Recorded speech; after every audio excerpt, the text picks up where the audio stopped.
Seguimos aquí en Ronda de Editores. Bueno, claros oscuros de la economía, ¿no? Se conocieron los índices de pobreza del INDEC, 28.6, primer semestre de este año. Y depende cómo lo mire uno, ¿no? No, porque pasa lo siguiente. El informe del INDEC dice que baja la pobreza. Respecto a diciembre del año pasado, respecto del segundo semestre, y aumenta la indigencia. Mirando bien el informe, ¿qué es lo que sucede? La conclusión es, baja un poco la pobreza, pero aquellos que siguen o permanecen en la pobreza están en peor situación porque creció la indigencia. Y especialmente en los grandes centros urbanos. Si vos mirás Capital y Gran Buenos Aires, los datos son, hay 80.000 pobres menos, pero casi 100.000 indigentes más. Quiere decir que aquellos que permanecieron en la pobreza están en peor situación. En Rosario hay 4.413 personas menos en la pobreza, pero hay 57.000 más en la indigencia. Yo digo, más allá, quería colar una pastillita, más allá de esto, a mí me parece que lo más importante es que al final del gobierno de Cambiemos vos vas a poderlo juzgar por ejemplo, si pudo reducir o no la pobreza, porque hay índices confiables del INDEC. Y eso me parece fundamental, ¿no? Vos tenés un instrumento para juzgar un gobierno con datos duros. Sí, igual bueno, pero este dato también es importante. Por supuesto, sí, es que estoy diciendo eso, sí, claro. Sí, igual el índice, digamos, la medición de pobreza del INDEC, Ismael es un especialista, está buenísimo que se mida, por supuesto, ¿no? Entre no medir y medir... O medir mal. Ahora, a partir de la medición, me parece que sí, faltan muchas cosas, ¿no? Porque esta, creo, es una medición cuantitativa. Te dice cuántas familias tienen suficiente plata para llegar a la canasta básica. Más o menos son 15.000 pesos que necesita la familia. Pero después se empiezan un montón de otros datos. Por ejemplo, ¿esa familia tiene que alquilar o no tiene que alquilar? Porque ahí ya no es 15.000 pesos. Estamos más cerca de 20.000 que necesita la familia. Es un promedio. ¿Esa familia tiene cloaca o tiene acceso a cloaca o tiene acceso al agua? Por ejemplo, una familia que por ahí gana 20.000 pesos, pero no tiene agua o cloacas. Medirlo solo por ingresos tiene sus limitantes. Claro, pero de todas maneras... Una familia tiene un ingreso de 13.000 pesos, pero accedió a un plan Procrear y se puede comprar una vivienda propia. ¿Es pobre o está saliendo de la pobreza? Y todas estas cosas está la metodológica en todo el mundo. ¿Cómo se debe medir la pobreza? Si se mide solamente por ingresos. No, está lo que se llama la medición multidimensional, que toma en cuenta otros factores. Por ejemplo, vivienda, acceso a la red de agua, el tema de si viven en un cuarto, si hay problemas de hacinamiento. Bueno, todos esos factores es lo que se llama la pobreza multidimensional. Ahora, en ese caso es mucho más alta que la de ingresos. Ahora, lo que esto muestra también, ¿no? Aunque Macri no se detuvo en el tema de la indigencia y dijo que era una buena noticia, es que si bien sienten desde el gobierno que la economía está en marcha, hay sectores que no responden y no se ha modificado sustancialmente la situación de la pobreza. Y además que se siguen acumulando meses de caída en el consumo masivo. Entonces se da una situación bastante particular, que es, comparado contra un año horrible como fue el 2016, puede haber una modificación de un punto y medio en el número de pobreza por ingresos. Pero son pobres que concedamos que salen de la pobreza, pero no consumen, con lo cual vienen siendo muy raros los datos del INDEC en este sentido, porque son pobres que salen de la pobreza, pero que no consumen. Una particularidad, estoy hablando de consumo masivo, ¿no? Bueno, pero es lo que percibe la gente. Cuando vos ves encuestas de opinión, la gente vota, y si vota más, digamos, vota más al gobierno en las elecciones. Tiene que ver con otros factores. Pero, por ejemplo, el informe del INDEC dice que aumentó. Mirás encuestas, ves que la gente percibe, en general, que hay que está mejor económicamente. Pero obviamente. Si la medida es la elección, que yo estoy de acuerdo, el 60% votó en contra del gobierno. Entonces, si la medida es la elección, es la provincia de Buenos Aires, estamos hablando, ¿no? Que es la provincia de Buenos Aires es pero que es una más medida que sirve para proyectarla a nivel nacional. Más o menos a nivel nacional gana el gobierno, Adrián. A nivel nacional ganó el gobierno y ganó en distritos muy importantes. Por eso, pero por debajo. Y ahora probablemente sume Buenos Aires y sume Santa Fe. Pero por eso digo que entonces digo, eso te está diciendo algo, ¿no? No, yo no creo tiene que ver con la radiografía política del país. Claro, no tiene que ver solamente con la cuestión económica. Tiene que ver, no es solamente uno no vota. Las alternativas políticas, depende de las alternativas políticas que haya. La gente lo que dice es justamente por eso es que, digamos, el kirchnerismo está como un poco fuera de eje cuando discute el tema económico, porque la gente siente que está un poco mejor económicamente, o sea que la recuperación de la economía le ha llegado a sectores de la clase media. Por supuesto, no hablamos del tercer cordón, del conurbano, de la gente que está en una situación vulnerable y que lo ha sentido mucho. Esa es la gente que vota a Cristina. Pero la mayoría de la no, gente no lo creo siente. que esta elección se haya definido solo por la cuestión económica. No, Sin seguramente, duda tiene que pero ver por con eso te digo que estos son datos nuevos después de las PASO. Y me parece que hay que poder escuchar lo que la gente dice, porque si no estamos en una reunión... Pero estamos lo que hablando pasa de es que cuando uno mira los indicadores económicos, ahora pasa un poco de pobreza en indicadores económicos, porque ya tocaron el tema consumo. Hay que poner las cosas, digamos, también en perspectiva. Y esto que hago es una descripción, no es una opinión.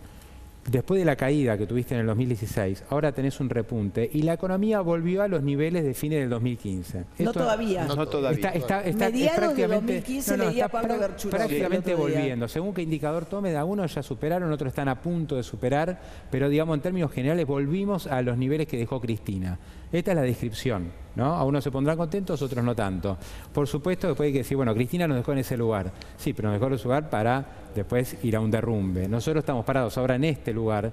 ¿Y cuál es el futuro que se viene? ¿Otro derrumbe o la economía va a seguir mejorando? Entonces eso es lo que hay que preguntar. Si la economía está en condiciones de a partir de ahora de mejorar o no. Ahí lo importante no es sobre qué está parado. No, igual me parece más allá de lo que decía Laura, cuál es la percepción que tiene la gente, que es muy subjetivo, muy personal. Hay gente que se ha quedado sin trabajo, hay gente que tiene dificultades mayores a las que tenía antes y otras que no.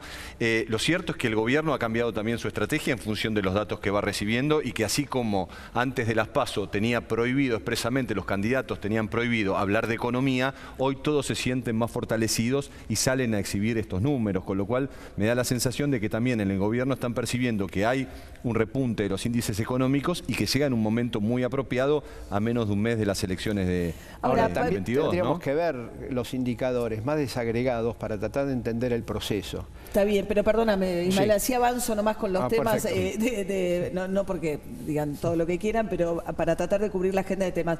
Pues tocamos el tema económico, hablábamos antes de lo del Pata Medina y cómo eso funciona bien electoralmente, ¿no? Macri dice, vengo a luchar contra las mafias y el Pata Medina queda, la economía empieza a repuntar, más o menos, según cómo lo mire cada uno, pero está mejor que, sobre todo, que en las PASO, ¿no? Como para ir a la elección general.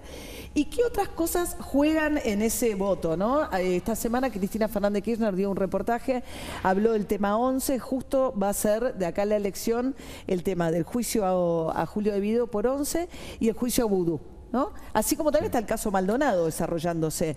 Daría la sensación que yo no sé si al votante de Cristina Kirchner le influye mucho el tema de 11 o si al votante de Macri le juega mucho el tema de Maldonado. Yo creo que al votante de Cristina no, particularmente, y al votante del gobierno tampoco, pero no es lo que está en disputa, porque las PASO ya dejaron más o menos determinado cuál es el voto duro de cada uno. Lo que está en disputa es todo lo demás, que no es poco, y que puede hacer una diferencia. Respecto al uso político, que es algo que se viene hablando mucho, del caso Maldonado, de la tragedia de 11, de otras tragedias históricas de la Argentina, es un clásico de la política mundial, no es una característica nuestra, y todos los políticos, nos guste o no, utilizan este tipo de episodios para hacer campaña. Lo que a mí me preocupa es que lo haga la justicia, o sea, que el Poder Judicial, con timing político, viendo en qué periodo de campaña entra una decisión que toma, juegue en términos electorales, me parece muy grave y me parece que forma parte del bochorno general que es el sistema judicial argentino y que, insisto, es el gran drama que tiene el país. ¿Cómo puede ser o cómo podemos decir que al votante de Cristina no le importa la tragedia de 11? Digo, porque, a ver, que no le importe temas de corrupción en general, uno puede suponer que puede ser así. Ahora, la tragedia de 11, 51 muertos, que la expresidenta diga en una entrevista que el Estado no tuvo ninguna responsabilidad el mismo día que el ministro o el exministro de Planificación está siendo juzgado por su responsabilidad política en la tragedia. Con los familiares atrás, Mariano, me parece que es por lo menos desafortunado. Pero ahí yo salgo, no en defensa de Cristina, porque no hace falta que yo la defienda.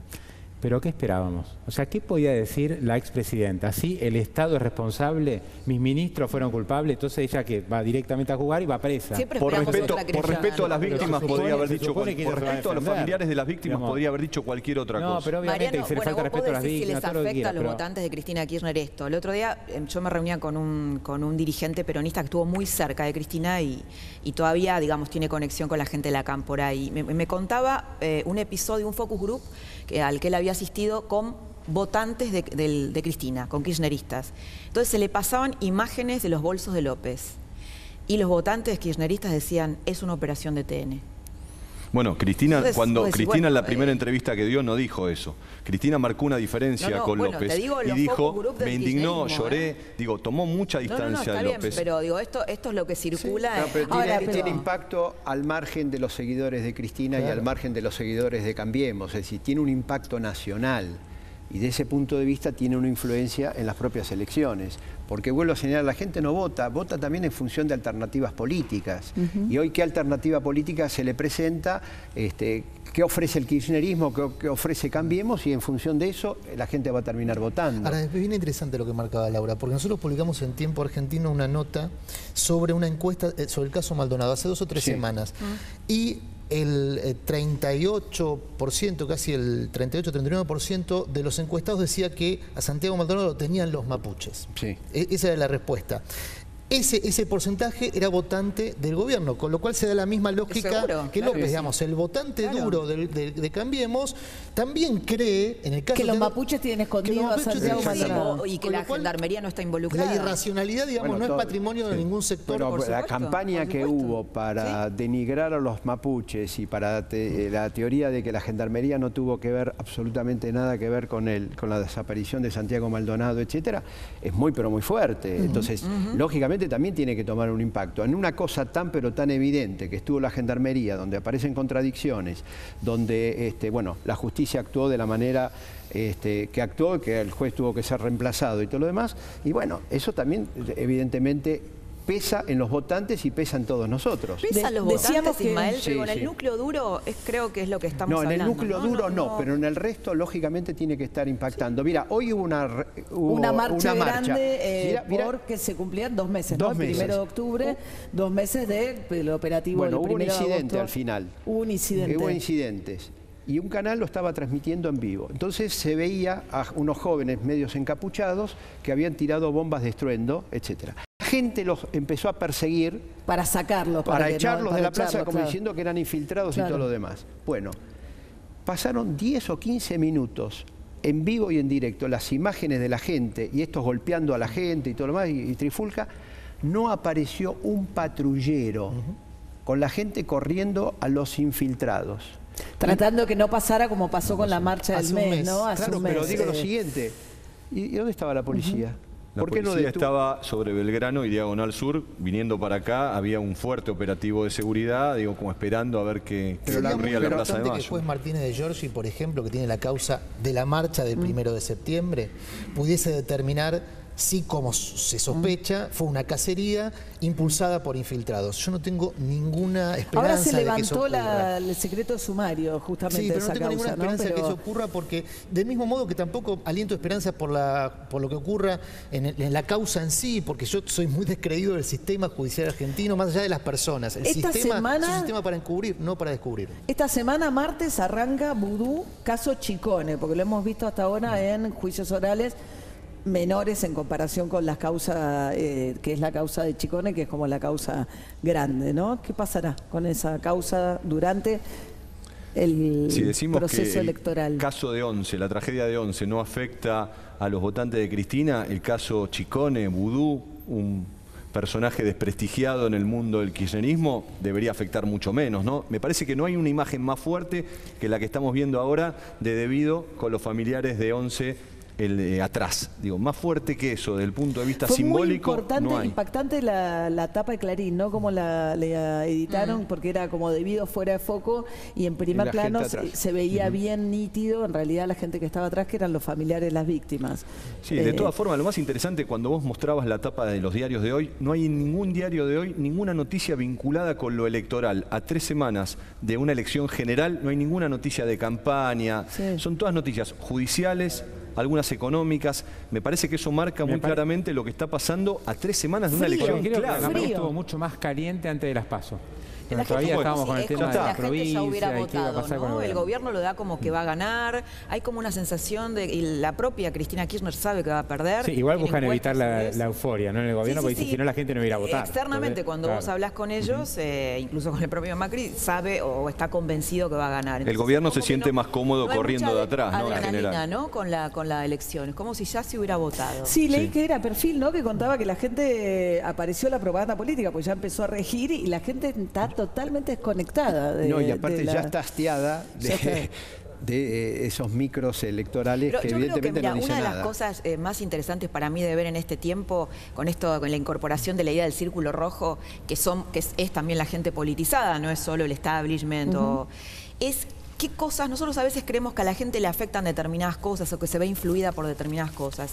Y es en realidad lo que afecta a nosotros, ¿no? A la gente que es más politizada, a lo que Durán Barba llamaría el círculo rojo. Me parece que eso es muy interesante de ver. Nosotros creemos que a la gente le influyen, por ejemplo, lo de vudú. Y yo realmente coincido con Mariano, no creo que influya el tema de vudú, no creo. Bueno, al gobierno no le viene mal, ¿no? Tener al ex vicepresidente en el banquillo. Claro, no es un mal escenario ir a octubre con debido y vudú alternándose en tribunales. Una indagatoria que pueda recibir Cristina todavía, decir, el escenario es... en la opinión pública general.